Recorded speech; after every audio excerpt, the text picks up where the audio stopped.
Hello ma'am. Uttar Pradesh लोक सेवा आयोग के द्वारा आयोजित यूपीपीसीएस मेंस 2023 के एग्जाम यहां पर कंप्लीट हो चुके हैं और इसी के साथ आज से हम यहां पर इन सभी पेपरों का सामान्य अध्ययन के एक एक करके यहां पर विश्लेषण करेंगे।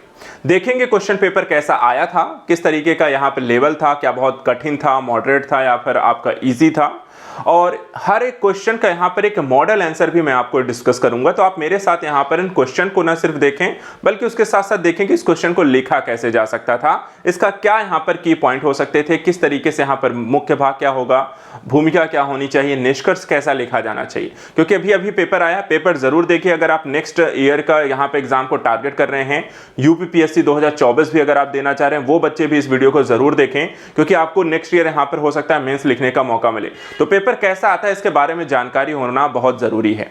इसके साथ साथ हम यहां पे देखिए यूपीपीसीएस मेंस 2023 के पेपर एनालिसिस के साथ ही साथ इसके खत्म होने के बाद हम यूपीपीसीएस 2024 के लिए यहां पर प्रोग्राम स्टार्ट करेंगे। तो आप हमारे साथ यहां पे जुड़े रहिए क्योंकि उसके साथ ही हम नेक्स्ट ईयर की प्रिपरेशन को भी इसके साथ ही नेक्स्ट वीक से स्टार्ट करेंगे।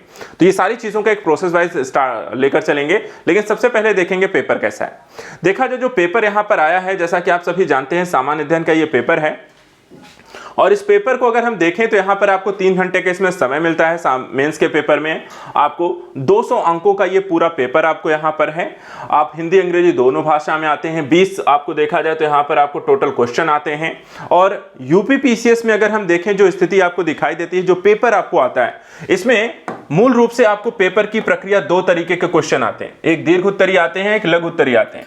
यहाँ पे देखिए 20 क्वेश्चन है, इसमें से खंड आ है जिसमें 10 प्रश्न आएंगे और ये लघु उत्तरीय होंगे जो 125 शब्दों में लिखने हैं। वहीं दूसरे हैं 10 प्रश्न जो इनको हम यहाँ पर जिनकी शब्द सीमा 200 है, यानी कि एक दीर्घ उत्तरीय प्रश्न होंगे। फॉर्मेट दोनों तरीके का मिलता है, अर्थात आप हिंदी और अंग्रेजी दोनों में यहाँ पर छपे होते हैं क्वेश्चन। आप दोनों में यहाँ पर अपना जो भी मीडियम है आप यहाँ पे आंसर कर सकते हैं। सभी प्रश्न अनिवार्य होते हैं। प्रत्येक भाग के लिए यहाँ पे एक नियत अंक बताया गया है और साथ ही शब्द सीमा यहाँ पर बता दी चुकी है। उत्तर पुस्तिका में कोई खाली स्थान इत्यादि छोड़ के न करने की बात यहाँ पर की जाती है।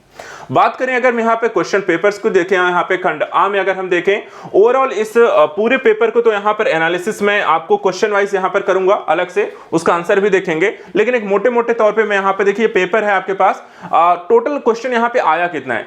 तो अगर हम यहाँ पर 3 पार्ट होते हैं, देखिए इसमें सबसे पहली चीज अगर हम इसमें देखें इतिहास है, दूसरा यहाँ पे समाज है और तीसरा इसमें भूगोल है। 3 पेपर आपको पेपर 1 में 3 टॉपिक आते हैं। इतिहास को अगर हम देखें यहां पर इस साल तो करीब आपको 7 क्वेश्चन यहां पे आए हैं। समाज को देखें तो यहां पर 5 क्वेश्चन हैं और साथ ही साथ यहां पर आपको भूगोल को देखें तो करीब 8 क्वेश्चन आपको भूगोल से आए। ओवरऑल अगर हम देखें तो जो हाई परसेंटेज आपके क्वेश्चन हैं, जो ज्यादा क्वेश्चन आपसे पूछे गए, वो आपको भूगोल में सबसे ज्यादा क्वेश्चन था। 20 में से 8 क्वेश्चन यहां पर भूगोल के हैं। उसके बाद आपको इतिहास और समाज के यहां पर सिर्फ 5 क्वेश्चन इस साल पूछे गए। लेवल कैसा रहा, तो मैं कहूंगा जो क्वेश्चन की प्रकृति देखिए, जैसे वैदिक साहित्य का परिचय दीजिए, आधुनिक शिक्षा में सर सैयद अहमद खां के योगदान के बारे में बताइए, स्वतंत्रता प्राप्ति के पश्चात सरदार पटेल की भूमिका का विवेचन कीजिए। इसके बाद क्षेत्रवाद किस तरीके से भारत के विकास में बाधा यहां पर है। ठीक है, क्वेश्चन बहुत इजी है, मैं कहूंगा बहुत टफ नहीं है। बहुत आपको बहुत ऐसा कुछ नहीं पूछ लिया गया, ना तो बहुत घुमा फिरा के पूछे गए हैं और ना बहुत यहां पर ऐसे पूछ लिए गए जो पढ़ाई नहीं है। ऐसे बहुत ही नॉर्मल से क्वेश्चन आपसे पूछे गए हैं जिनका उत्तर देना यहां पे आसान है। अगर खंड आ की मैं बात करूं तो क्वेश्चन आसान है, खंड बा में देखा जाए तो मॉडरेट लेवल का है। ओवरऑल और अगर हम कहें कि पेपर ना तो बहुत ईजी है ना बहुत कठिन है, आप आसानी से इस क्वेश्चन को बहुत अच्छा यहां पर लिख कर आ सकते थे पेपर वाइज। और इसको कैसे लिखा जा सकता था वो भी मैं आपको बताऊंगा। देखिए चलिए मैं यहां पर आपको एक पेपर एनालिसिस करके दिखाता हूं, आप मेरे साथ यहां पर देखते चलिए किस तरीके से यहां पर आपको पेपर करना चाहिए, क्या यहां पर आपको जरूरत है, क्या क्या चीजें आपको ध्यान रखनी चाहिए। अब यहाँ पे देखिए मैं आपको पेपर वाइज लेकर चलूंगा। ठीक है, जो पेपर आया है उसमें मैं एक एक क्वेश्चन आपके सामने लेकर आऊंगा और इन क्वेश्चन का एक यहाँ पर आपको मॉडल की पॉइंट आपको बताऊंगा कि एक फॉर्मेट में आपके साथ डिस्कस करता चलूंगा कि ये उत्तर प्रारूप को यहाँ पे ले सकते थे। सबसे पहले अगर हम देखें जीएस पेपर 1 का जो एनालिसिस है, आपका जो पहला क्वेश्चन यहाँ पे आया है सामान्य अध्ययन के अंतर्गत, अगर आप यहाँ पे देखते हैं पहला क्वेश्चन आपसे क्या पूछा गया कि यहाँ पे वैदिक साहित्य का परिचय दीजिए। ठीक है, अब वैदिक साहित्य का परिचय दीजिए यानी give an account of the वैदिक लिटरेचर के बारे में आपसे पूछा गया था। क्या फॉर्मेट होना चाहिए, बहुत इजी गोइंग है। देखिए यहाँ पे आपको 125 शब्दों में यहाँ पे लिखना था। ठीक है, 125 शब्दों में, जो कि 8 अंक का यहाँ पर आपका ये क्वेश्चन है। लघु उत्तरीय क्वेश्चन है, बहुत ज्यादा करने की जरूरत नहीं है। शुरुआत हमें देखिए यहाँ पर वैदिक साहित्य के परिचय से करना है, जो कि हम भूमिका में स्टार्ट कर सकते हैं। क्या करना है, भूमिका में हम वैदिक साहित्य का क्या अर्थ होता है, कब इसका समय काल था, क्या इसके बारे में किस तरह की चीजें हैं, क्या जानकारी यहाँ पे प्रोवाइड कराता है, उसके बारे में आप यहाँ पर आंसर को स्टार्ट कर सकते थे। उसके बाद जब हम मुख्य भाग में आएंगे, क्योंकि यहाँ पे वैदिक साहित्य का परिचय देना है, तो वैदिक साहित्य में क्या क्या चीजें आती हैं आप उनके बारे में इसमें बता सकते हैं। और देखा जाए तो वैदिक साहित्य के में जो भी प्रकार है, जैसे कि श्रुति साहित्य होते हैं, स्मृति साहित्य होते हैं, इनके बारे में जानकारी दे सकते हैं। उसके अलावा वैदिक साहित्य के अंतर्गत देखिए यहाँ पे आपको 4 श्रेणियां दिखाई देती हैं, जिसमें 4 वेद आते हैं। तो 4 वेद कौन कौन से हैं उनके बारे में आप बहुत डिटेल नहीं करने की जरूरत है, क्योंकि 125 शब्दों में लिखना है। तो हमें यहाँ पर बस की पॉइंट और थोड़ी थोड़ी जानकारी सबके बारे में देनी है। ब्राह्मण जो होते हैं, आरण्यक हैं, उपनिषद हैं, इनके बारे में आप यहाँ पे आप जानकारी दे सकते थे। और अंतिम समय में यहाँ पर एक बता सकते थे कि देखा जाए तो ये जो वैदिक साहित्य है एक पीढ़ी से दूसरी पीढ़ी की ओर स्थानांतरित होते गए, और इस तरीके से हमारी जो सभ्यता और संस्कृति है वो हमारी पीढ़ी दर पीढ़ी इसकी जानकारी, उसके बाद उसका संरक्षण और विकास यहाँ पर होता गया। तो इस तरीके से यहाँ पे वैदिक साहित्य के बारे में आप यहाँ पे आंसर लिख सकते थे। बहुत कुछ करने की जरूरत नहीं है, बहुत जैसा सिंपल सा क्वेश्चन है, एक सिंपल से यहाँ पे आपका इसका फॉर्मेट बनता है और बहुत अच्छे से यहाँ पे इसको आप डिस्क्राइब कर सकते थे। जिन्होंने ऐसा लिखा है अच्छे अंक यहाँ पे आएंगे, और अगर जिनको नेक्स्ट ईयर यहाँ पे लिखना है तो देखिए यहाँ पे इस एनालिसिस को अच्छे से देख लीजिए। दूसरा क्वेश्चन देखिए, दूसरा क्वेश्चन यहाँ पर आपसे पूछा गया कि आधुनिक शिक्षा में सर सैयद अहमद खान के योगदान पर एक टिप्पणी कीजिए। बहुत आसान सा क्वेश्चन, अगेन से मैं कहूंगा यहाँ पर इसको, सर सैयद अहमद खान के सबसे ज्यादा अगर हम देखें तो अलीगढ़ मुस्लिम विश्वविद्यालय के बारे में अगर आपके मन में ख्याल आ जाता है तो आप बहुत आसानी से इस क्वेश्चन का आंसर कर सकते थे। ठीक है, write a note on the contribution of Sir Syed Ahmad Khan in modern education. Modern सिर्फ एजुकेशन के संदर्भ में यहाँ पे लिखना है। एक चीज तो हमें क्लियर करनी है, जब भी क्वेश्चन देखिए क्वेश्चन किस संदर्भ पूछा गया, मोस्टली इन्होंने पूरी बारे में पूछा नहीं है, सिर्फ आधुनिक शिक्षा, आधुनिक शिक्षा। यहाँ पे इनके देखिए आपको सामाजिक सुधार इनके भी हैं, इनके द्वारा देखा जाए तो आंदोलन में इनकी क्या भूमिका रही वो भी पहलू हैं, लेकिन हमें यहाँ पे जो आंसर लिखना है, पहली बात तो लघु उत्तरीय क्वेश्चन है, 125 शब्द ये मेरे पास हैं, तो हमें सिर्फ यहाँ पे आधुनिक शिक्षा पर फोकस करके इनकी जो भूमिका रही उसको यहाँ पर आंसर करना है। अब इसके लिए क्या हो सकता है, तो आधुनिक शिक्षा में सर सैयद अहमद खान के योगदान के संदर्भ में हमारी जो भूमिका यहाँ पर होगी कि देखिए यहाँ पे मुस्लिम समुदाय के विकास के संदर्भ में उनकी यहाँ पर नई चेतना के प्रसार को लेकर शिक्षा, संस्कृति, सोच इत्यादि के परिवर्तन लाने में देखा जाए तो सर सैयद अहमद खान की एक बड़ी भूमिका रही, जिसमें यहाँ पे शिक्षा उनके द्वारा किए गए प्रयास सबसे ज्यादा आपको देखने को मिलते हैं। ये आपके एक छोटी यहाँ पे एक भूमिका इसमें बना सकते हैं। उसके बाद मुख्य भाग में अगर आए तो मुख्य भाग में इनके द्वारा जो जो काम किए गए थे शिक्षा के क्षेत्र में, ठीक है, जिससे यहाँ पे सुधार है, बेहतरी होगी, वो यहाँ पे पॉइंट कर दीजिए। जैसे कि इनके द्वारा शैक्षिक सुधार किए गए, कस्बों में स्कूल खोले गए, पुस्तकों का उर्दू अनुवाद कराया गया, अलीगढ़ आंदोलन प्रारंभ किया, शैक्षिक संस्थानों की स्थापना यहां पर की, अलीगढ़ मुस्लिम विश्वविद्यालय की स्थापना की 1975 में, अलीगढ़ साइंटिफिक सोसाइटी की इनके द्वारा स्थापना की गई, अंग्रेजी व उर्दू में जो है वैज्ञानिक साहित्यों का प्रकाशन कराया गया, इस्लामी ग्रंथों की तर्कसंगत व्याख्या इनके द्वारा प्रस्तुत की गई, आधुनिक विज्ञान प्रौद्योगिकी का मुस्लिम समुदाय में प्रसार किया गया, और साथ ही शिक्षा के माध्यम से सामाजिक सुधार किए गए। तो ये पहलू है, अर्थात मूल रूप से हमें शिक्षा पर फोकस होकर सारी जानकारी हम यहाँ पर, और काफी सारे जो इनके द्वारा किए गए काम है उनका यहां पर हम उल्लेख कर सकते हैं। आप इनके बारे में थोड़ी बहुत देखिए, ये सिर्फ मैंने पॉइंट में लिखा है, इनके आपको थोड़ी बहुत शिक्षा से रिलेटेड जानकारी है तो उसकी डिटेलिंग भी जा सकती है, बस हमें 125 शब्दों का ध्यान देना है। तो हमें 125 शब्दों के हिसाब से आपके पास शिक्षा ओरिएंटेड जो क्वेश्चन पूछा है, एक चीज हमेशा ध्यान रखनी है, क्वेश्चन जो पूछा जा रहा है हमें सिर्फ उसका आंसर देना है। तो ये आपका दूसरा क्वेश्चन का फॉर्मेट होगा। इसके बाद देखिए तीसरा क्वेश्चन आता है। तीसरा क्वेश्चन यहां पे क्या पूछा गया कि स्वतंत्रता प्राप्ति के उपरांत भारत के एकीकरण में सरदार पटेल की भूमिका की विवेचना कीजिए। Mean discuss the role of the Sardar Patel in the unification of India after independence. ठीक है, ये क्वेश्चन आपको तीसरा क्वेश्चन पूछा गया है। अगेन से देखिए यहाँ पे कुछ नहीं करना है, ये आईपीआई से रिलेटेड आपका क्वेश्चन है। ठीक है, आईपीआई से रिलेटेड आपको ये क्वेश्चन पूछा कि हिस्ट्री में देखिए 6 पार्ट है आपको, एशियंट है, मॉडर्न है, मिडवल है, और आर्ट एंड कल्चर है, वर्ल्ड हिस्ट्री है, और आईपीआई है। तो आईपीआई से रिलेटेड ये यहाँ पर आप क्वेश्चन देखते हैं। और इसमें अगर हम देखें तो सबसे पहले तो हम सरदार पटेल के बारे में थोड़ी सी भूमिका बांध सकते हैं कि सरदार पटेल में भारत के स्वतंत्रता पश्चात पहले गृह मंत्री थे, पहले उप प्रधानमंत्री थे, और साथ ही साथ भारत के एकीकरण में उनके द्वारा एक भारत के वास्तविक एकीकरण के प्रमुख यहाँ पर उनका योगदान रहा, नेतृत्व करता रहे। तो इस तरीके से आप उनके बारे में एक भूमिका यहाँ पर बांध सकते हैं। उसके बाद मुख्य भाग में आएंगे, क्योंकि जो क्वेश्चन हमसे पूछ रहा है कि क्या काम किया गया, किस तरीके से उन्होंने एकीकरण किया है। तो वहां पर देखिए, एक तो उन्होंने एक अपना अवधारणा अपनाई थी जिसे हम प्रीवी पर्स की अवधारणा कहते हैं, और प्रीवी पर्स की अवधारणा के माध्यम से उन्होंने कई सारे देशी रियासतों को भारत में मिलने के संदर्भ में यहाँ पर मोटे मुआवजे की यहाँ पर बात की थी। कई सारे यहाँ पे दो देशी रियासतें थी जो कि यहाँ पर राजा थे, जिनको एक संता की एक कहते हैं ना 3 स्थितियां थी, भारत, पाकिस्तान और देशी रियासतें।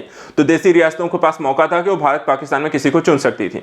तो यहाँ पर उन रियासतों को भारत में शामिल करने के लिए यहाँ पर एक मोटी रकम की पेशकश की गई, जिसे हम प्रीवी पर्स की एक अवधारणा कहते हैं, और उसको किस किस राजाओं को पेशकश की गई थी वो एक अवधारणा इसमें लिख सकते हैं। इसके अलावा आप देख सकते हैं कि कुछ क्षेत्रों में जैसे कि यहाँ पर है सैन्य बल का भी प्रयोग उनके द्वारा किया गया, जैसे गोवा है, पौंडीचेरी है, उसको हासिल करने के संदर्भ में आपको वहां पर भी उनकी एक भूमिका रही।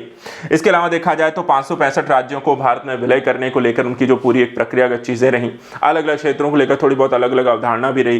कुछ जैसे क्षेत्र हैं उनको यहाँ पर कहते हैं ना कि साम दाम दंड पे सभी प्रकार की जो प्रक्रियाओं के द्वारा अपनाई गई अलग अलग क्षेत्रों को लेकर, तो उनके बारे में बस आपको इसमें जानकारी लिखनी थी और आपको ज्यादा कुछ इसमें करने की जरूरत नहीं थी। तो एक क्वेश्चन है जो कि इजी गोइंग है, ज्यादा कुछ आपको यहाँ पे करने की जरूरत नहीं है।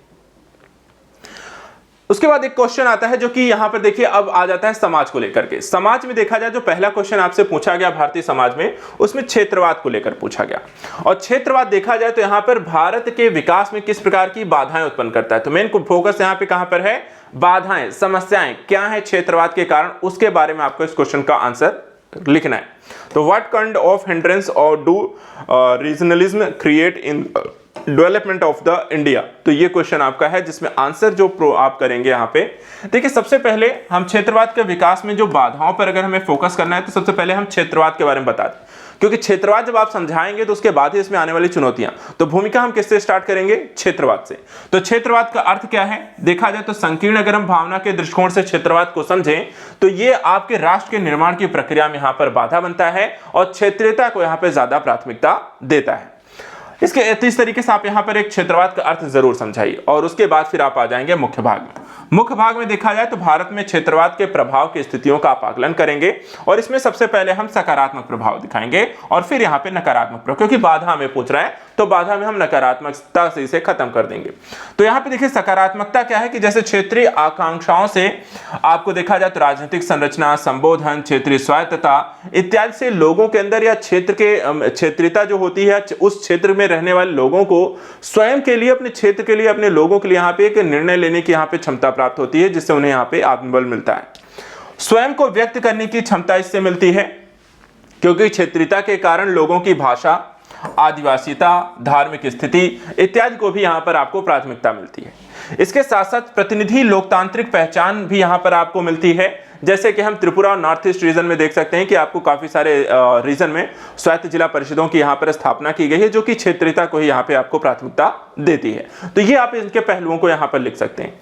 उसके बाद अगर हम देखें तो नकारात्मक अगर हम प्रश्नों की ओर, प्रभावों की ओर जाएं तो यहाँ पे देखिए विद्रोह की भावना हमेशा रह सकती है कि क्षेत्रीयता के संदर्भ में कई बार लोग होते हैं कि यहाँ पर हमारे क्षेत्र को एक स्वतंत्रता दी जाए, प्राथमिकता दी जाए, और इसके कारण कई बार वो विद्रोह कर सकते हैं, उनसे अलग होने की एक भावना आ सकती है, जो कि आंतरिक सुरक्षा के लिए यहाँ पे समस्या है। जैसे कई सारे रीजन में आप देखें, एग्जाम्पल भी यहाँ पर इन क्वेश्चन में दे सकते हैं, ठीक है। जैसे कि आप यहाँ पे देख सकते हैं खालिस्तान का मुद्दा भी चल रहा है। उससे पहले हम देखें तो नागालैंड का एक मुद्दा आपको चलता हुआ दिखाई दे, जिसमें ग्रेटर नागालैंड की यहाँ पर आपको बात की गई है, ठीक है। तो ऐसे कुछ रीजन हैं जहां पे क्षेत्रीयता जो होती है समस्याएं खड़ी कर सकती है।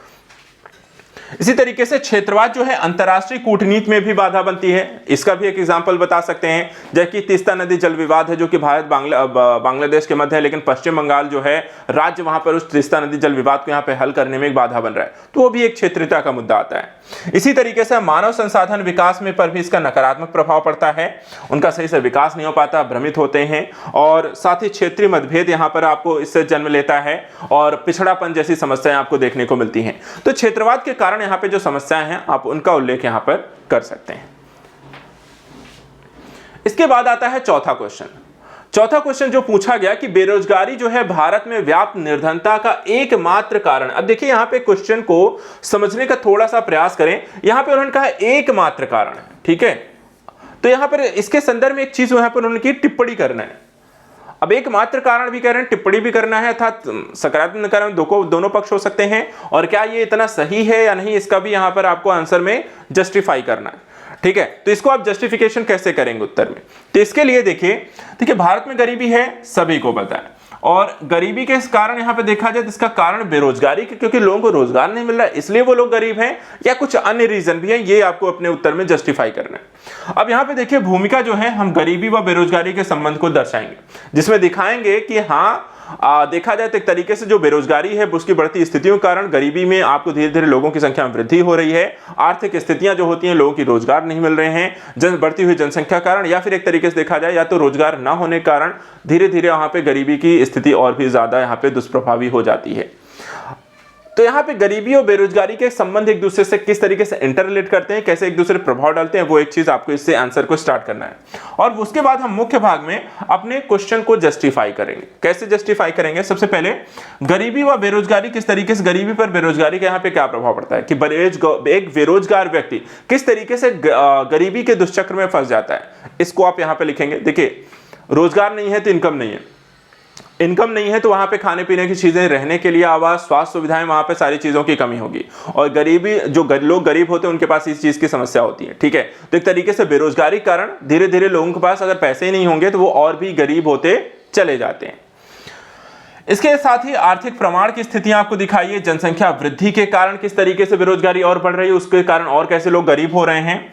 महंगाई जो होती है उसका क्या यहाँ पर इस पर प्रभाव पड़ रहा है, उपभोक्ता व्यय कैसे यहाँ पर होता है, और इन सारी चीजों के कारण जो उसका संबंध प्रभाव है गरीबी बेरोजगारी पर, उसको आप यहाँ पर आकलित करते जाएंगे। तो आप इसे इंटरलिंक करें एक तरीके से क्वेश्चन को, और इसके बाद गरीबी और बेरोजगारी का डेटा जरूर दें। इस तरीके के क्वेश्चन में अपने उत्तर को जस्टिफाई करने के लिए सबसे जो जरूरी पहलू होता है वो होता है डेटा।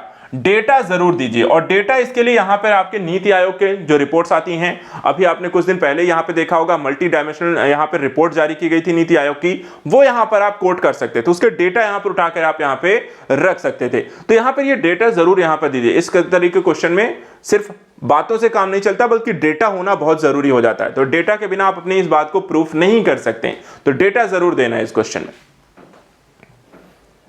इसके बाद अगला जो क्वेश्चन है, यहां पे कहा गया, क्या आप सहमत हैं कि भारत में महिलाओं के प्रति अपराध में वृद्धि हो रही? तो सोसाइटी का एक और क्वेश्चन यहां पर आपसे पूछा गया, और ये देखा जाए तो करंट ओरिएंटेड भी आप हमेशा इसे मान सकते हैं। महिला पर एक तो क्वेश्चन आपको हर साल आता है, ठीक है, और इसमें अगर हम देखें महिलाओं के विरुद्ध आपको न सिर्फ किसी एक क्षेत्र विशेष में बल्कि पूरे भारत और विश्व में देखा जाए तो महिलाओं के विरुद्ध अपराध की घटनाएं बढ़ी हैं। तो ये उत्तर अपने आप में आपको इसी से स्टार्ट भी करना है। जो भूमिका आपको लिखनी है कि वर्तमान में महिलाओं के विरुद्ध हो रही घटनाओं का कुछ बारे में चर्चा करते हुए आप बता सकते हैं कि हाँ इन क्षेत्रों में अभी हाल में ऐसे घटनाओं के माध्यम से देखा जाए तो कई सारे क्षेत्रों में किस तरीके की यहाँ पे घटनाओं में वृद्धि हुई है। तो आपराधिक के संदर्भ में हालिया घटनाक्रम, समसामयिक घटनाक्रम के माध्यम से आपको इस उत्तर को प्रारंभ करना चाहिए। उसके बाद हम मुख्य भाग के संदर्भ में, क्योंकि महिलाओं के विरुद्ध हो रही घटनाएं ही पूछी जा रही हैं, तो फिर हम इनकी डिटेलिंग में जाएंगे। डिटेलिंग में क्या करना है, तो सबसे पहले महिलाओं के विरुद्ध हिंसा की जो प्रकृति है उनके बारे में बताएं। कैसी प्रकृति है, जैसे कि घरेलू हिंसा होती है, आपराधिक हिंसाएं हो रही हैं, कन्या भ्रूण हत्या की स्थिति देखने को मिल रही है, साइबर उत्पीड़न की समस्याएं मिल रही हैं। तो अलग अलग किस किस प्रकार की यहाँ पे समस्याएं हैं उनके बारे में डिस्कस करेंगे। उसके साथ महिला अपराध से जुड़े आंकड़े जरूर यहां पे देखिए। इस भी डेटा में हमें आंकड़े की जरूरत पड़ेगी, क्योंकि यहां पे अगर आंकड़े बताने हैं कि हाँ अपराध हो रहे हैं, तो अपराध हो रहे हैं तो भाई कितने हो रहे हैं, आप कैसे कह रहे हैं कि बढ़ रहे हैं। ठीक है, अगर बढ़ रहे हैं तो आपको 1 2 3 सालों का यहां पे डेटा देना होगा कि लाइक 2019 में इतना था, 18 में इतना था, 17 में इतना था, 20 में इतना हो गया, 21 में इतना हो गया। तो आपको डेटा दिखाना पड़ेगा, और इसके लिए आप जो डेटा प्रयोग कर सकते हैं, राष्ट्रीय अपराध रिकॉर्ड ब्यूरो का डेटा उठाकर यहां पर आप लिखें।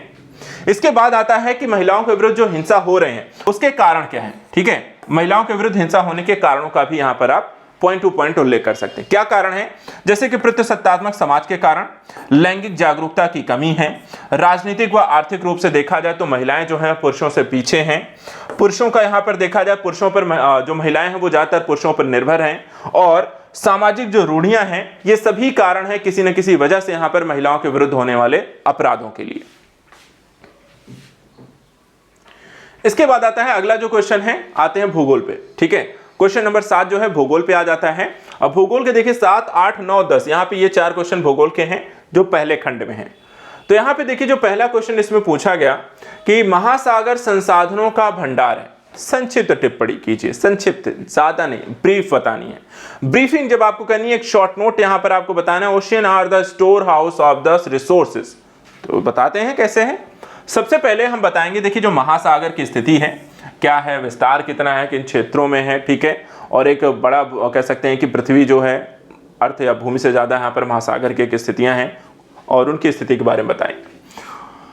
अब यहाँ पर हम आ जाएंगे मुख्य भाग में, और मुख्य भाग में क्योंकि संसाधनों की बात की गई है तो भाई महासागर में बहुत सारे संसाधन हैं और कई अलग अलग तरीके के संसाधन हैं, तो उन संसाधनों के बारे में आप यहाँ पर लिखें। जैसे कि संसाधनों के वर्णन में हम एक एक करके यहाँ पर समुद्री जीवन है, जैव विविधता है, खनिज एवं धातुएं हैं, तेल और गैस है, नवीकरणीय ऊर्जा है, जल संसाधन है, ठीक है। अब इन सब के बारे में यहां पर लिख सकें और इन सब के बारे में विद एग्जांपल,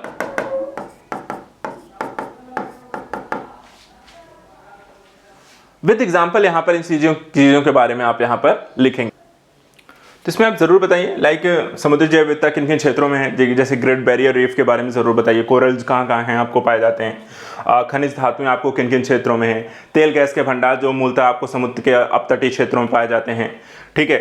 नवीकरणीय ऊर्जा के स्रोत आपको ज्वार भाटा के माध्यम से, आपको जल संसाधन जो है उसके माध्यम से आपको कौन कौन से यहाँ पर आपको क्षेत्र हैं जहाँ पर आपको देखा जाए तो नवीकरणीय ऊर्जा की स्थिति आपको अच्छी है। ये सारे डेटा आप जानकारी विद एग्जांपल आप यहाँ पे दे सकें। डिटेलिंग देखिए नहीं करनी, डिटेलिंग नहीं दे, पॉइंट वाइज करिए। देखिए 125 शब्दों में ही लिखना है हमें, सबसे पहली चीज 125 शब्दों में है तो डिटेलिंग पे नहीं जाना है, जानकारी दीजिए, उनके एग्जांपल बताइए, टू द पॉइंट जाइए, बहुत अच्छे नंबर इसमें आते हैं।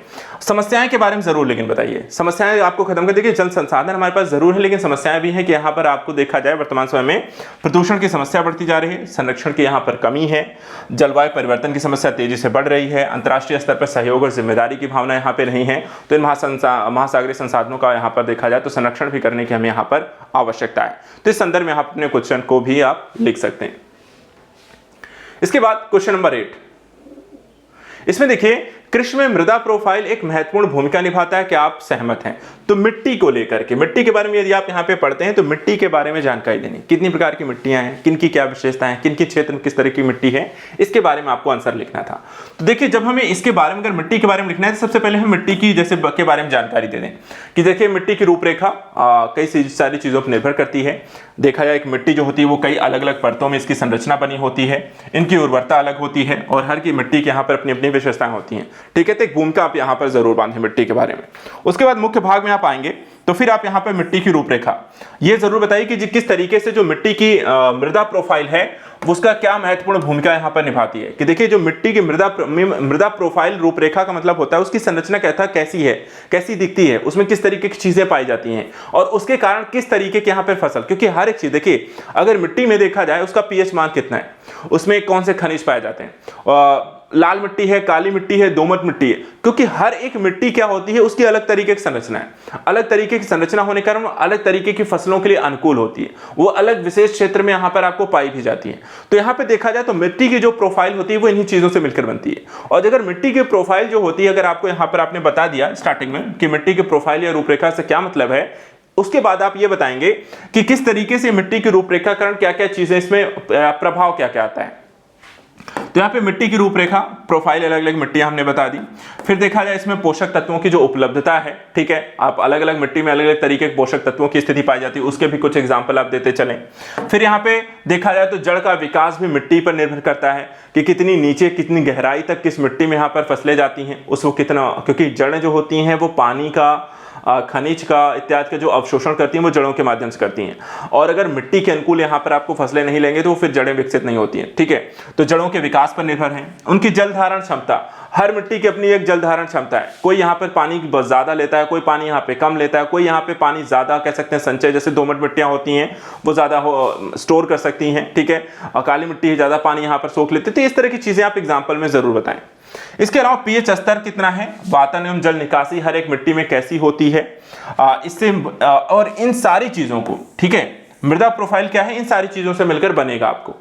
और तो मिट्टी की रूपरेखा, पोषक तत्व, जड़ विकास, जल धारण क्षमता और पीएच मान, इन सारी, और उसकी जल निकासी क्षमता, इससे आपकी एक मृदा प्रोफाइल बन गई। और जब मृदा प्रोफाइल आपको बन गई तो उसके माध्यम से भूमि का प्रबंधन, कृषि की फसल लेना, उसकी उत्पादकता, उसकी वृद्धि इत्यादि में देखा जाए तो मिट्टी की जो फसल यानी कि जो हम कह सकते हैं मृदा प्रोफाइल है वो हेल्प आउट करती है। तो इस तरीके से यहाँ पर मृदा प्रोफाइल को आप डिफाइन करेंगे और मृदा प्रोफाइल के फिर आप फिनिशिंग करते वक्त उसके यहाँ पर उससे होने वाले लाभों की एक जानकारी आप देकर उत्तर को खत्म कर देंगे। क्वेश्चन नंबर अगर हम 9 को देखें तो यहां पर बताया गया कि दक्षिण एशिया में रोहिंग्या शरणार्थियों पर प्रकाश डालना है। कि रोहिंग्या शरणार्थी देखा जाए तो काफी ओल्ड क्वेश्चन है, आपको जीएस का ही है, लेकिन यहां पर देखा जाए इसको आईआर में भी हम पढ़ते हैं, एक मुद्दा अंतरराष्ट्रीय संबंधों का भी पढ़ता है, लेकिन इसे ज्योग्राफिकल बेसिस क्वेश्चन तो के तौर पे आईआर में यहां पे ज्योग्राफी में पूछ लिया गया है। तो चलिए बात करते हैं दक्षिण एशिया बेस्ड क्षेत्रों में रोहिंग्या शरणार्थी के बारे में अगर आपको उत्तर लिखना हो तो आप क्या लिख सकते हैं। तो यहाँ पे देखा जाए सबसे पहले आप रोहिंग्या स्थितियों के बारे में थोड़ी सी चर्चा कर दें, भूमिका में स्टार्ट करें कि रोहिंग्या शरणार्थी क्या है। तो देखा जाए तो म्यांमार के क्षेत्र में रहते थे, रखाइन प्रांत में मुस्लिम आपको एक कह सकते हैं समुदाय था, और देखा जाए तो इस क्षेत्र इन कह सकते हैं कि समुदाय के साथ म्यांमार में भेदभाव हुआ, काफ़ी उत्पीड़न का शिकार हुए, इनके खिलाफ हिंसात्मक घटनाएं हुई, और उसके बाद यहाँ पर देखा जाए तो आपको समस्याएं जन्म लेती हैं, जहाँ पर बौद्ध वर्सेस यहाँ पर रखाइन जो में रहने वाले मुस्लिमों के मध्य हुई यहाँ पे सामुदायिक संघर्ष, हिंसात्मक संघर्ष के बाद इनको यहाँ पर म्यांमार छोड़ करके अलग अलग क्षेत्रों में फैलना पड़ा, खासकर दक्षिण एशिया के कई अलग अलग देशों में जाकर ये रहते हैं। तो उसी से रिलेटेड यहाँ पे एक पूरी जानकारी आपको देखनी है। तो फिर आप यहाँ पे मुख्य भाग में आइए, दक्षिण एशिया की बताइए समस्या कैसे है, म्यांमार में जो उसके बारे में आप घटना यहाँ पे बता सकते हैं कि किस तरीके से दक्षिण एशिया में इनका प्रवेश हुआ, इसके बारे में, जैसे कि म्यांमार में रोहिंग्या बौद्ध समुदाय के मध्य हिंसक संघर्ष के बाद म्यांमार में नागरिकता से इन्हें वंचित कर दिया गया, जिसके बाद ये अलग अलग देशों में जाकर रहने को मजबूर हुए। संकट की स्थिति क्या है इनके सामने, देखिए रोहिंग्या शरणार्थियों के लिए समस्या यहाँ पर यह भी है कि ये कहीं भी जाते हैं दक्षिण एशिया में, यहाँ पर देखिए वो आप मूल देश के तो नहीं हैं, जिस देश में भी आप जा रहे हैं तो वहाँ पर भी आपको ऐसा नहीं है कि आपको नागरिक की तरह आपको कह सकते हैं कि तवज्जो दी जाएगी, अधिकार मिलेंगे, ऐसा नहीं है। वहाँ पर भी क्या होगा, भेदभाव होगा, राज्य विहीनता की एक स्थिति आपको सामना करना पड़ेगा, क्योंकि आप दूसरे देश के नागरिक हैं, आप किसी और देश में जा रहे हैं तो वहाँ पर आपको कोई स्टेट नहीं है, कोई आप वहाँ के नागरिक नहीं है। इसके अलावा देखा जाए तो म्यांमार में देखा जाए तो सैन्य कार्यवाही से विस्थापन की समस्या और ज्यादा बढ़ी, जिसके कारण वहां पे म्यांमार से काफी ज्यादा बड़ी संख्या में लोगों की पलायन हुए, काफी सारे लोगों की हत्याएं हो गई, मानवाधिकार का बड़े स्तर पे हनन किया गया, और इसके कारण आपको संकट और भी तेजी से बढ़ता है दक्षिण एशिया में। देखा जाए तो पलायन और विस्थापन की चीजें हुई, जिसके कारण भारत, बांग्लादेश जैसे देशों में जो कि दक्षिण एशिया का हिस्सा है, तेजी से यहाँ पर देखा जाए तो म्यांमार से इन देशों में यहाँ पर लोगों का आवागमन हुआ। इसके कारण कई तरीके की चुनौतियां उत्पन्न हुई। कैसी चुनौतियां हुई, जैसे प्रत्यावर्तन की समस्या है, असुरक्षा बढ़ जाती है, अधिकारों के गारंटी यहां पर आपको नहीं है, स्वास्थ्य समस्याएं बढ़ती हैं, शरणार्थियों जिस देश में यहां पे शरणार्थी आते हैं उस देश में सुरक्षा संबंधी चिंताएं बढ़ जाती हैं। तो आपको देखा जाए तो ये भी समस्याएं आपको दक्षिण एशिया की जो चुनौती है रखाइन के कारण शरणार्थी जो समस्या है यहाँ पर रोहिंग्याओं की, उससे बढ़ी है। भारत में देखा जाए इसको लेकर के विरोध भी हुआ है, म्यांमार जैसे से आए हुए यहाँ पर देखा जाए तो नॉर्थ ईस्ट में रीजन में काफ़ी लोग आ गए हैं, पश्चिम बंगाल में, तो वहाँ पर काफ़ी बड़े स्तर पे विरोध हो रहा है, तो इनको बाहर निकाला जाए। ठीक है, अगला क्वेश्चन यहाँ पे ज्योग्राफिकल बेस है, थोड़ा सा स्ट्रेटजिकल भी यहाँ पर आपसे क्वेश्चन पूछा गया है। एक क्वेश्चन यहाँ पे देखा जाए, पूछा गया कि 9 नंबर जो चैनल है इसके सामरिक महत्व पर यहाँ पर एक संक्षिप्त टिप्पणी कीजिए, जिसमें right A short note on 9 number channel and it's strategic importance. यहाँ पे मुझे ज्योग्राफिकल से ज़्यादा ये आईआर का एक क्वेश्चन यहाँ पे लग रहा है, और इसके क्वेश्चन मुझे देखा जाए तो ऐसे ही हैं, फिर भी आंसर लिखने का प्रयास जो होगा जैसा पूछा गया हमें वही लिखना है।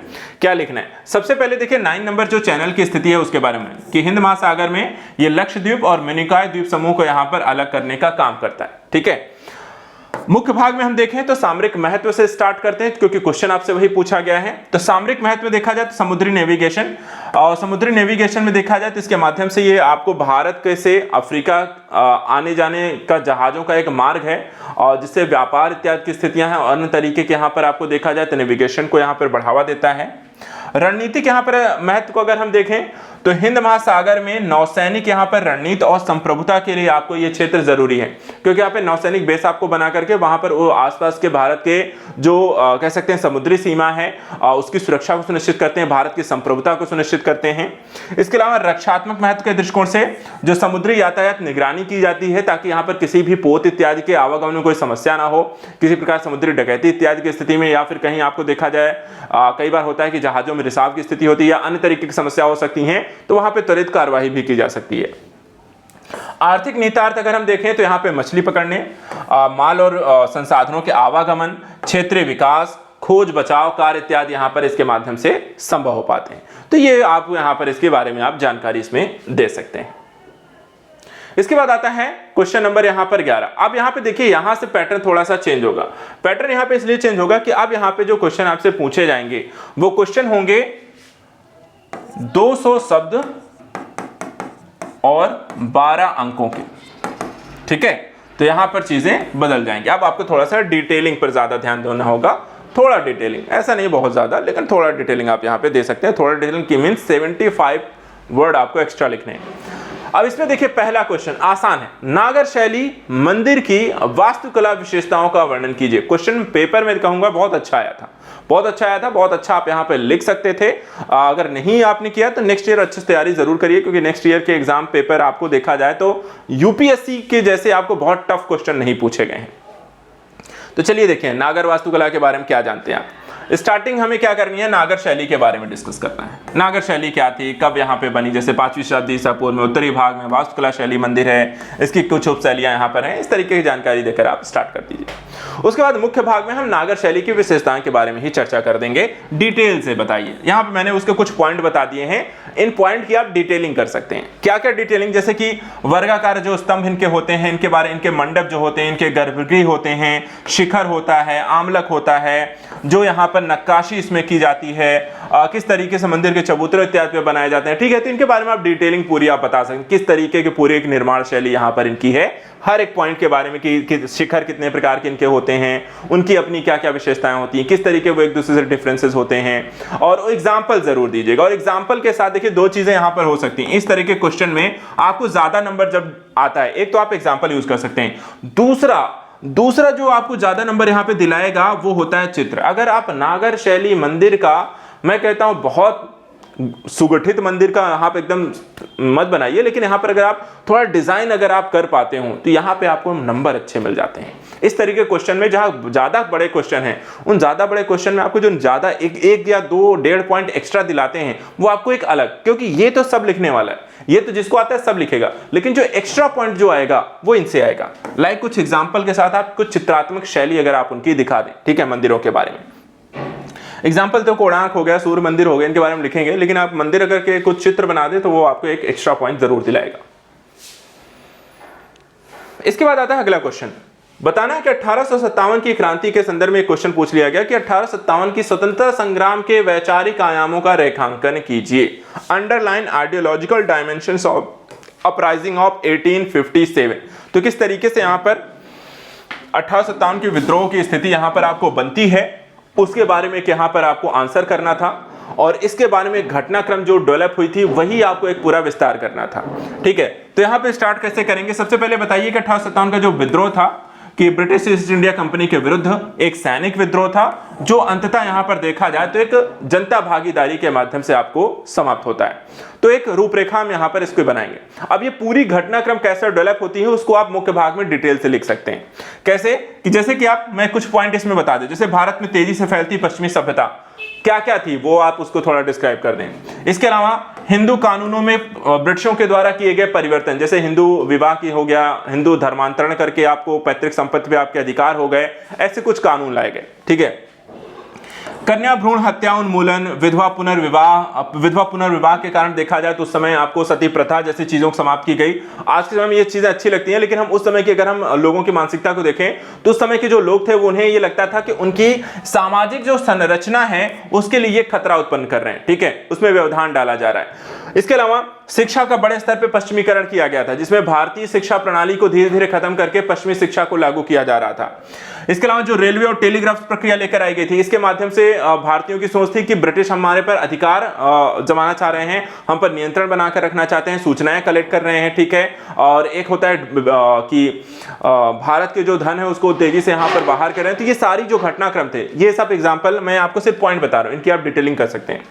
इसके अलावा राइफलों में अंततः जो यहां पर घटना यहां पर विद्रोह का कारण बन जाती है, वो थी राइफलों में गाय और सुअर की चर्बी वाले कारतूस, जिसका प्रयोग यहां पे सिपाहियों को करने को बोला गया था, लेकिन ना तो हिंदू और ना ही मुस्लिम सिपाहियों ने इसका प्रयोग करना की बात कही। और अंततः देखा जाए तो मंगल पांडे ने यहां पर इस विद्रोह की यहां पर शुरुआत की। और देखा जाए तो आगे चल के फिर धीरे धीरे ये सैनिक विद्रोह जो था वो आगे चल के आपको एक जनता विद्रोह के रूप में परिवर्तित हो गया।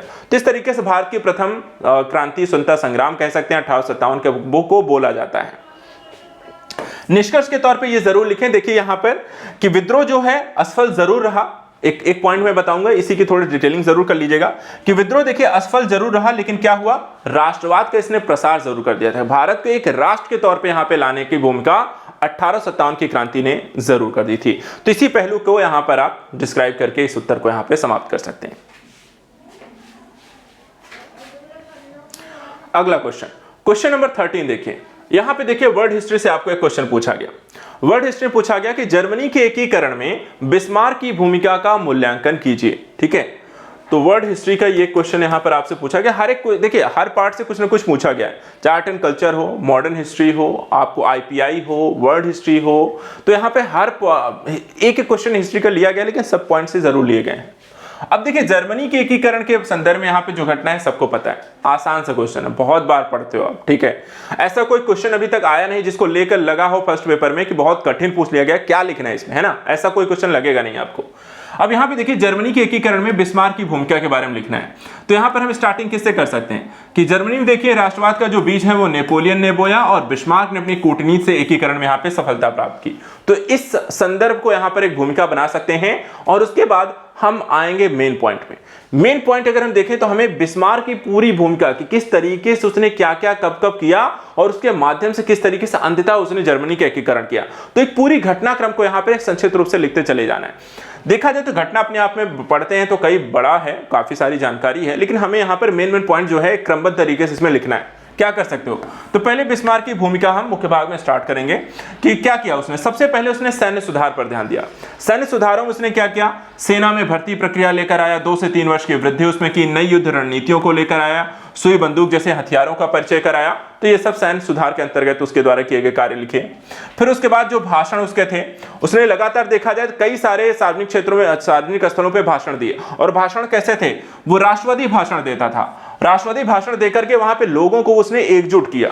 और दूसरी तरफ उसने एक कूटनीति अपनाई, उसने देशों को यहाँ पर अलग अलग करने की कूटनीति भी अपनाई। तो 2 काम किए, अपने राष्ट्र के लोगों को यहाँ पर राष्ट्रवाद की भावना के तहत एकीकृत करता गया और दूसरी तरफ यहाँ पर अलग अलग देशों को अलग अलग करने की कूटनीति अपनाई। इसके बाद एकीकरण का उसने एक प्रथम युद्ध लड़ा जो कि 1864 में लड़ा गया। उसके बाद बिस्मार्क ने यहाँ पर डाइट यानी कि उनकी जो संसद है वहां पर देखा जाए चुनाव की प्रक्रिया के माध्यम से यहाँ पर ऑस्ट्रिया प्रशा जैसे देशों के यहाँ पर उससे बाहर रखा। इसके अलावा एकीकरण का फिर उसने दूसरा युद्ध 1866 में लड़ा, उसके बारे में थोड़ी जानकारी दीजिए। फिर उसने प्राग की संधि की, जर्मनी के गठन की प्रक्रिया यहाँ पे शुरू हो जाती है। इस युद्ध के पश्चात देखा जाए प्रथम युद्ध के बाद फ्रांस की स्थिति भी कमजोर हो गई थी। इसके कारण जो दक्षिणी जर्मन राज्यों के विलय की स्थिति यहाँ पर धीरे धीरे होने लगती है।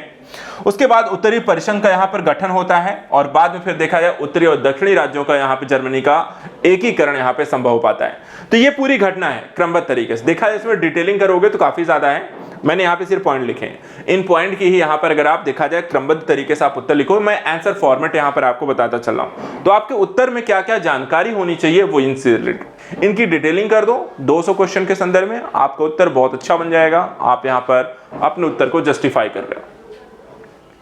क्वेश्चन नंबर 14 देखिए, पूछा गया कोरोना महामारी काल में भारतीय संस्कृति ने विश्व को किस प्रकार प्रभावित किया। तो देखिए यहाँ पे भारतीय संस्कृति का बढ़ता हुआ प्रभाव, आर्ट एंड कल्चर रिलेटेड एक क्वेश्चन और कोरोना अर्थात एक करंट से रिलेट करके इसे यहाँ पर पूछ लिया गया। तब यहाँ पर इस जानकारी को आप कैसे डिफाइन अप करोगे, थोड़ा सा ट्रिकी क्वेश्चन था लेकिन करंट ओरिएंटेड है, काफी कुछ यहाँ पर लिखा जा सकता है क्योंकि हर चीज आपके सामने थी। क्या क्या सामने था देखो, यहाँ पे करना कुछ नहीं था। स्टार्टिंग आप क्योंकि कोविड-19 से इन्होंने जोड़कर पूछा है तो हम कोविड-19 को ही यहाँ पर आधार बना लेंगे और कोविड-19 से अपने उत्तर को प्रारंभ करेंगे। और यहाँ पर हम बताएंगे हर समाज में गंभीर प्रभाव डालने वाला यहाँ पर देखा जाए कोविड-19 रहा। वैज्ञानिक प्रगति जरूर एक तरफ हुई, लेकिन उसके कारण काफी लाखों हजारों लाखों लोगों की, यहाँ करोड़ों लोगों की मृत्यु हुई और लोगों को यहाँ पर सोचने के लिए और एकजुट करने में यहाँ पर देखा जाए उसने महत्वपूर्ण भूमिका निभाई। अब यहाँ पे देखा जाए इसमें भारतीय की भूमिका कैसे प्रमुख रही, भारतीय संस्कृति का क्या योगदान रहा, तो देखा जाए इस मुख्य भाग में हम भारतीय संस्कृति पर जोर देंगे। क्या क्या कि भारतीय संस्कृति का प्रसारण लोगों को की तरफ यहाँ पर काफी हुआ क्योंकि इससे लोग जो समस्याग्रस्त हुए थे तो वो ध्यान की ओर आकर्षित हुए। भौतिकतावाद को उन्होंने छोड़ करके योग का सहारा लिया। दवाओं में अगर देखा जाए तो आयुर्वेद की तरफ बढ़े, मांसाहारी भोजन से शाकाहारी भोजन की तरफ बढ़े, केमिकल युक्त भोजन को छोड़ करके उर्वरक युक्त भोजन की तरफ बढ़े। जड़ी बूटियां जो कि भारत की अपनी एक विशेषता है, जड़ी बूटियां जो प्राचीन भारतीय चिकित्सा पद्धति पर देखा जाए तो ज्यादा जोर दिया जाने लगा, बड़े स्तर पर इसका प्रसार हुआ। इसके अलावा योग व ध्यान पर लोगों का जोर इसलिए ज्यादा गया क्योंकि लोग काफी चिंता और सामाजिक अलगाव से परेशान थे और इस समस्या के निजात दिलाने में देखा जाए तो योग और ध्यान जो कि भारतीय संस्कृति के महत्वपूर्ण हिस्सा हैं उनकी तरफ लोगों का आकर्षण। आध्यात्मिकता और संज्ञानात्मक स्तर पर प्राचीन ग्रंथों का लोगों ने सहारा लिया। सामाजिक शिष्टाचार में देखा जाए जहां पे गले लगना, हाथ मिलाने की घटनाएं हो रही थी, वहां पर उन्होंने नमस्ते, जो भारत में देखा जाए तो हम एक दूसरे से करते हैं नमस्ते, अभिवादन के स्वीकार को यहां पर सबके द्वारा किया जाने लगा। इसके अलावा आहार और खान पान की आदतों में देखा जाए तो सात्विक आहार, जो भारत की हमेशा से यहां पर एक मूल अवधारणा रही है, सात्विक आहार को ग्रहण करने की स्थितियां बढ़ी। विश्व स्तर पर देखा जाए तो प्राकृतिक चिकित्सा, हर्बल दवाओं की मांग में आपको वृद्धि हुई। ठीक है, तो ये सारी चीजें जो भारत की संस्कृति का आपको मूल हिस्सा है उसका वैश्विक स्तर पे आपको प्रसार देखने को मिलता है कोविड-19 की स्थिति में। इसके बाद आता है सोसाइटी से रिलेटेड क्वेश्चन, यहां पे स्टार्ट हो गए। महिला सशक्तिकरण में महिला संगठनों की भूमिका पूछ ली गई। ठीक है, तो देखिए दो चीजें हैं, महिला सशक्तिकरण और महिला संगठन, इनको इंटरलिंक करके आपको ये क्वेश्चन लिखना था। अब इसमें देखिए महिलाओं के द्वारा समाज के विभिन्न क्षेत्रों में हासिल की गई उपलब्धियां देखा जाए उसके माध्यम से आपको महिला शक्तिकरण के एक विशेष पहलू देखने को मिलती है और उसके संदर्भ में उन्हें आगे बढ़ाने का मौका जैसी चीजों को आप इसमें स्टार्ट कर सकते हैं। तो महिला शक्तिकरण की स्थिति हम यहां पर लिख सकते हैं। उसके बाद महिला संगठनों का महिला शक्तिकरण में योगदान, तो भूमिका स्टार्ट करिए महिला शक्तिकरण के पहलू को डिफाइन करते हुए और उसके बाद फिर महिला संगठनों का क्या क्या कैसे के इसमें योगदान है उसको आप मुख्य भाग में लिखिए। मुख्य भाग में देखिए महिला संगठनों का योगदान, जैसे शिक्षा के क्षेत्र में जागरूकता उत्पन्न करने में, शिक्षण प्रोवाइड करने में, शिक्षा प्रदान करने में, आत्मनिर्भर बनाने में, स्कूलों में नामांकन में आपको देखा जाए तो महिला संगठनों की प्रमुख भूमिका रही है। जैसे कुछ आपके एग्जाम्पल जरूर लिखते चलिए, जैसे कि एक हो गया मलाला फंड हो गई। ठीक है, तो हर एक चीजों के बारे में एक एग्जाम्पल महिला संगठन का जरूर लिखिए।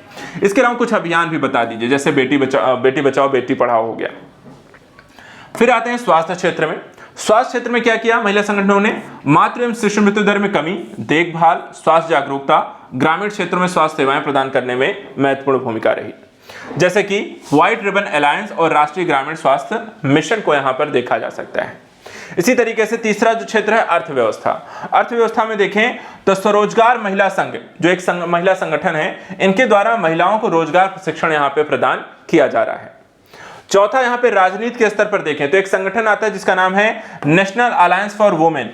इनके द्वारा महिलाओं की राजनीति में भागीदारी को बढ़ावा देने को लेकर लगातार इसका समर्थन किया जाता है, इसको लेकर अभियान कार्यक्रम यहां पर किए जाते हैं। सामाजिक आंदोलन भी देखा जाए तो प्रमुख भूमिका महिलाओं की रही है, जैसे कि चिपको आंदोलन हो गया, नर्मदा बचाओ आंदोलन हो गया। इसके अलावा भारत की जो राष्ट्रीय महिला आयोग है, इनके द्वारा जो है महिला अधिकारों की रक्षा करना, महिलाओं के विरुद्ध यहाँ पर हिंसा पर कार्रवाई जैसे चीजों पर काम किया जा रहा है। तो महिला संगठनों की यहाँ पे जो भूमिका है उसको हमने देखा। निष्कर्ष के तौर पे यहाँ पे आप दिखा सकते हैं कि महिला संगठनों के द्वारा किए गए कार्यों के माध्यम से किस तरीके से महिलाएं जो है अलग अलग क्षेत्रों में क्या क्या यहाँ पर विकास हासिल किया है, और कुछ डेटा इत्यादि के साथ यहाँ पर आप उनके उत्तर को समाप्त कर सकते हैं, निष्कर्ष लिख सकते हैं। क्वेश्चन नंबर 16 देखते हैं। क्वेश्चन नंबर 16 में यहां पे कहा गया कि शहरीकरण को लेकर एक क्वेश्चन पूछा गया कि शहरीकरण की प्रक्रिया समाज के विकास के लिए के विकास या विनाश क्या कारण है। किस संदर्भ में है, इसको आपको लिखना है। तो दोनों ही पहलुओं को आपको अपने उत्तर में लिखना है। देखिए, शहरीकरण को सबसे पहले हम मुख्य भूमिका में लिखेंगे। शहरीकरण का अर्थ क्या है, इसके माध्यम से भूमिका को स्टार्ट कीजिए और मुख्य भाग में दोनों पहलुओं को लिखिए कि शहरीकरण के कारण किस तरीके का विकास होता है और शहरीकरण कारण क्या विनाश के आपको स्थितियां दिखाई देती हैं। तो जैसे पहला भाग जो होगा शहरी मुख्य भाग में, शहरीकरण के माध्यम से क्या विकास हुआ है, जैसे आर्थिक विकास की स्थितियां, रोजगार प्राप्त होते हैं, आधुनिक सुविधाएं लोगों को मिलती है, अवसंरचनात्मक विकास होता है, ऊर्जा की उपलब्धता सुनिश्चित होती है, स्वास्थ्य सुविधाएं मिलती हैं, शिक्षा का बेहतर स्तर प्राप्त होता है, अस्पताल आपको आसानी से उपलब्ध होते हैं, रेडियो, टेलीविजन, वाईफाई, इंटरनेट जैसी स्थितियां आपको सुविधाएं प्राप्त होती हैं, व्यक्तिवाद का विकास होता है।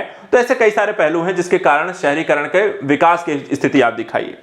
दूसरीकरण, शहरीकरण के कारण क्या समस्याएं आई हैं उनका भी उल्लेख कर दीजिए, जैसे कि भीड़ भाड़ हो जाना एक ही क्षेत्र में, जनसंख्या वृद्धि आपको होती है, जनसंख्या वृद्धि के कारण एक ही क्षेत्र में जनसंख्या का संकेंद्रण हो जाता है, अर्थात जनसंख्या एक क्षेत्र में जनघनत्व तो बहुत ज़्यादा बढ़ जाता है। बड़े बड़े शहरों में देखा जाए तो ट्रैफिक प्रबंधन की आपको समस्याएं देखने को मिल रही हैं, जैसा अभी हाल ही में बेंगलुरु में देखा गया, वहाँ पे आपको सुबह निकले रात को पहुँच रहे हैं। इसके अलावा जीवन की निम्न गुणवत्ता की एक स्थिति आपको दिखाई देती है, हिंसा व अपराध आपको देखा जाए ज़्यादा जनसंख्या के कारण बढ़ रहे हैं, बेरोजगारी की स्थिति बढ़ रही है, ग्रामीण क्षेत्रों से शहरों की ओर लोगों का पलायन बढ़ रहा है, उत्पादकता में यहाँ पे कमी आ रही है, मलिन बस्तियों का शहरों में आपको देखा जाए तेजी से विस्तार होता है, शहरों की ओर यहाँ पर पलायन के कारण यहाँ पे आपको स्थितियाँ अनुयोजित विकास की समस्याएं होती हैं, महामारी की घटनाएं देखने को मिलती हैं। तो वो सब कारण यहाँ पर आप लिख दीजिए। तो यहाँ पे देखिए शहरीकरण की प्रक्रिया में विकास और विनाश दोनों स्थितियों के बारे में पूछा गया था, जिसको आप यहाँ पर लिख सकते हैं। ठीक है, इसके बाद आता है अगला क्वेश्चन। यहां से देखिए एक तरीके से आता है कि भारत में आंतरिक मानव प्रवास के कारणों का यहां पर उल्लेख कीजिए। ठीक है, अब इसमें जो क्वेश्चन आपसे पूछा गया आंतरिक मानव प्रवास को लेकर के जो क्वेश्चन है कि किस तरीके से लोग यहाँ पर अलग अलग क्षेत्रों में प्रवेश कर रहे हैं, उसकी किस तरीके की समस्याएं यहाँ पर देखने को मिल रही हैं।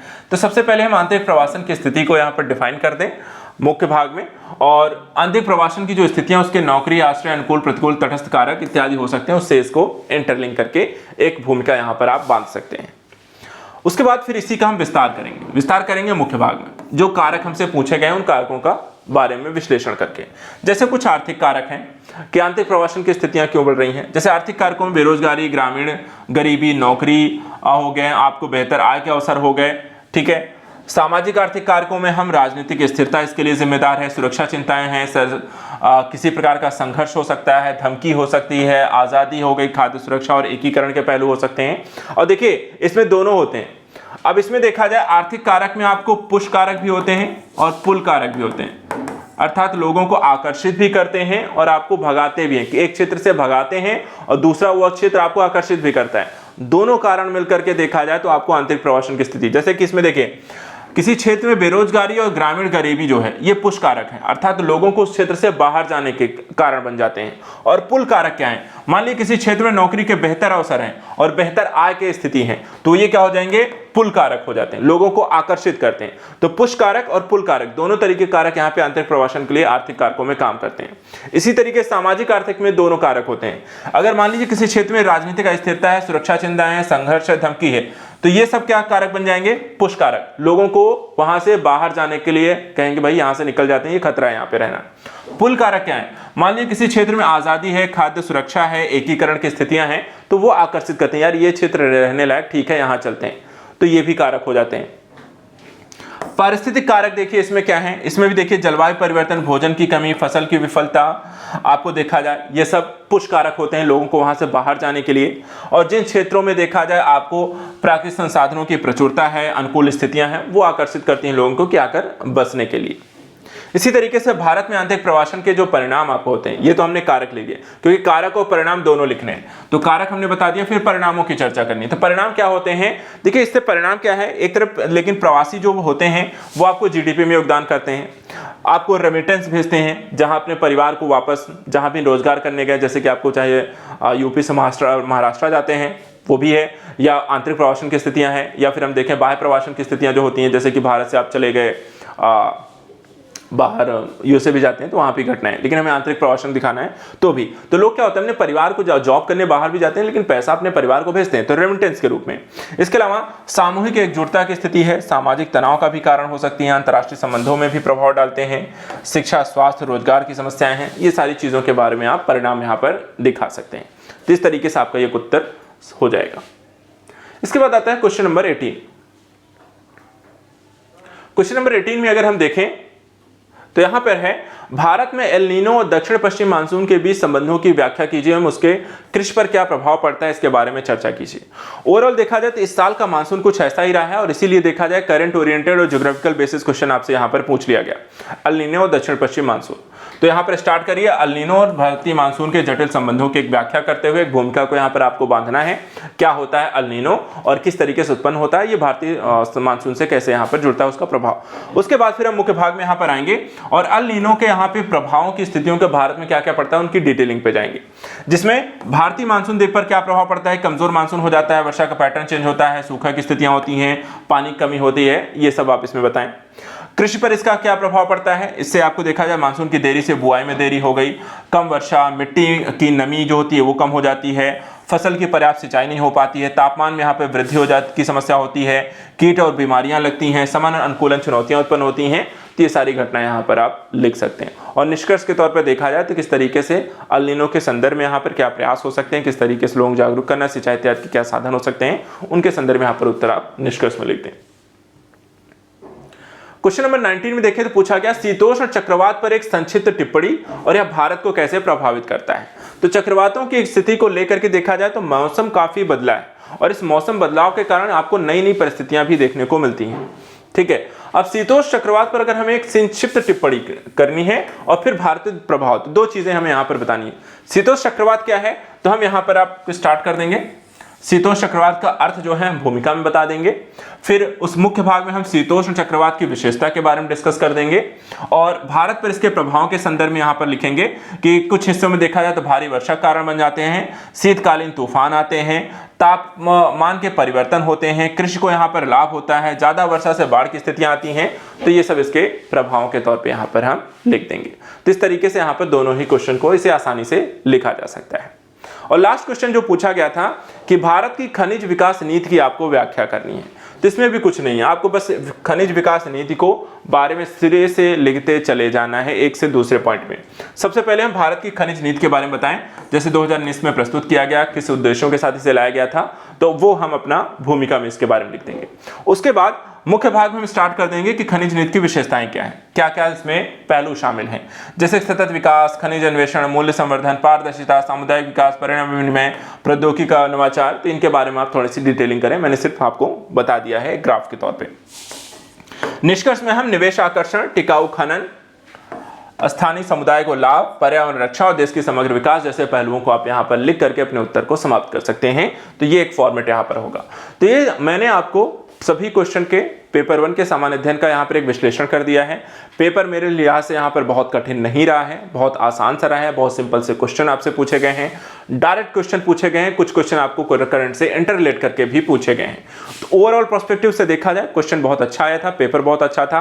और अगर आप यहाँ पर जिन्होंने भी दिया होगा, आई होप यहाँ बहुत अच्छा करके आए होंगे और काफी सारे नंबर यहाँ पे आप अचीव कर सकते हैं।